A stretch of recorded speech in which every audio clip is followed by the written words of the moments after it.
Empat orang kuasa hukum dari pasangan calon gubernur dan wakil gubernur Jawa Tengah nomor urut 1 Kamis siang datangi kantor Bawaslu Provinsi Jawa Tengah. Kedatangan tim kuasa hukum perkasa ini sebagai langkah melakukan koreksi kinerja Bawaslu dalam penanganan pelanggaran pilkada.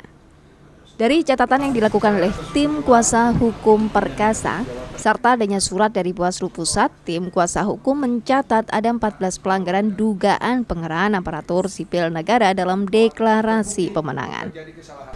Kami sendiri melihat situasi ini menjadi kegundahan kami selaku advokat penegak hukum yang murni ingin agar 01 dan 02 berkonsultasi dalam Pilkada Jawa Tengah ini secara fair dan taat hukum.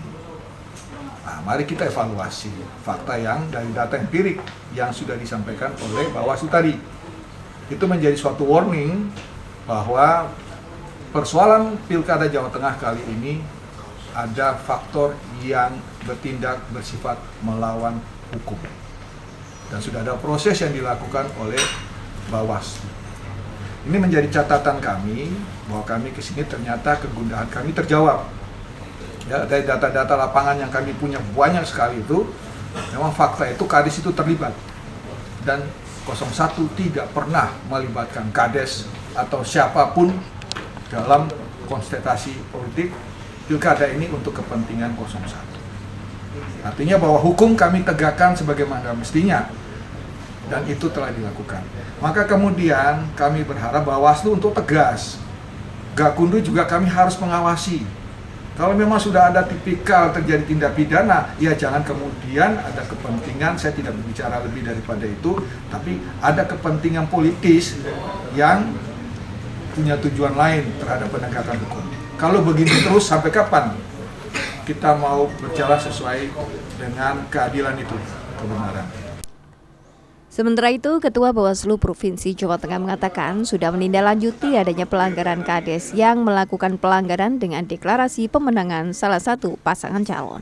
Nah, tadi ada beberapa hal yang terkait dengan pertanyaan-pertanyaan dari tim kuasa hukum Paslon 1, yaitu soal penanganan pelanggaran yang prinsipnya kami sudah lakukan sesuai dengan prosedur dan juga regulasi yang ada. Nah, terkait jumlah, teman-teman sudah tahu semua tadi dari penjelasannya. Yang prinsipnya kami sangat berterima kasih adanya audiensi ini, karena dari sisi tugas dan wewenang kami sebagai Bawaslu yaitu melakukan sesuai dengan apa yang diperintahkan oleh undang-undang. Nah, itu saja kira-kira yang ingin kami sampaikan kawan-kawan dari media. Terima kasih. Tadi belum melaporkan.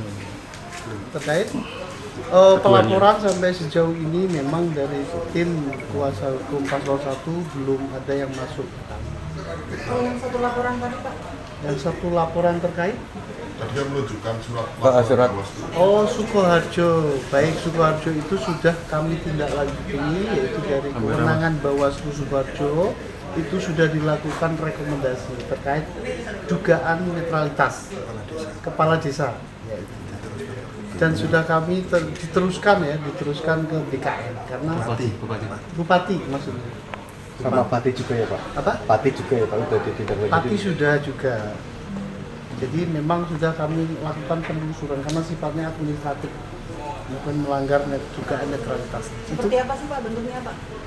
Kalau apa? Pelanggaran netralitasnya itu yang sudah ditindaklanjuti. Kalau netralitas itu adalah misalkan keperpihakan, dia tidak netral mendukung salah satu secara terbuka, kemudian ikut serta di dalam aktif di dalam kampanye misalkan, terus mengajak orang lain juga ikut misalkan deklarasi, kemudian ikut mendukung salah satu paslon yang memang harusnya itu netral dan itu termaktub di dalam pasal 69 Undang-Undang 10 juga, jadi netralitas terkait hal itu. Terima kasih. Kalau di Sukoharjo itu bentuknya Bentuk sanksinya apa Pak? Kalau menstreanya itu di sana, kemudian kalau dugaannya adalah dia keperpihakan. Sanksi Aktif lah. saksinya Sanksinya kalau apa? terbukti. Sanksinya kalau terbukti itu kan nanti dari Bupati sebagai P3 ya Pejabat Pak? Pembina Kepegawaian. Pejabat Pembina Kepegawaian.